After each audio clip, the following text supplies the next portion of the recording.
উপহারের মূল্য টাকার অঙ্কে পরিমাপ করা যায় না। তারপরও অনেকেরই জানার আগ্রহ বাংলাদেশ ক্রিকেট বোর্ডের তরফ থেকে কেমন বাড়ি পাচ্ছেন নারী ফুটবলার ঋতুপর্ণা চাকমা। বিসিবি সূত্রে জানা গেছে বাড়ি নির্মাণে খরচ ধরা হয়েছে সর্বোচ্চ 20 লাখ টাকা। শনিবার রাতে বিসিবি পরিচালনা পর্ষদের সভা শেষে সংবাদ মাধ্যমকে সুখবর দেন বিসিবি পরিচালক ও মিডিয়া কমিটির চেয়ারম্যান ইফতেখার রহমান মিঠু।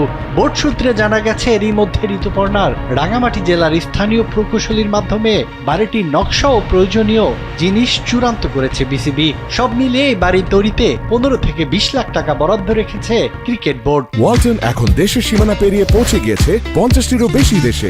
ওয়ালটন, ঘরে ঘরে বিশ্বজুড়ে। রাঙামাটির প্রত্যন্ত অঞ্চল থেকে উঠে এসে বিশ্বমঞ্চে বাংলাদেশের হয়ে আলো ছড়াচ্ছেন ঋতুপর্ণা। গত মাসে নারী এশিয়ান কাপে মূল পর্বের টিকিট হাতে পেয়েছে বাংলার মেয়েরা, যার পেছনে ঋতুর রয়েছে অভাবনীয় অবদান। এর আগেও দুবার সাব জয়েও গুরুত্বপূর্ণ ভূমিকা ছিল ঋতুপর্ণার। তাই তো এক সম্বর্ধনায় প্রথমবার সাব জয়ের পরই জেলা প্রশাসন থেকে বাড়ি ও রাস্তা নির্মাণের আশ্বাস দেওয়া হয় ঋতুকে। কিন্তু কিছু জটিলতায় ঋতুপর্ণার স্বপ্ন দীর্ঘদিন আটকে থাকে মন্ত্রণালয়ের টেবিলে। অবশেষে বিসিবির উদ্যোগে স্বপ্ন পূরণ হচ্ছে দেশের নারী ফুটবলের পোস্টার গার্ল ঋতুপর্ণা চাকমার।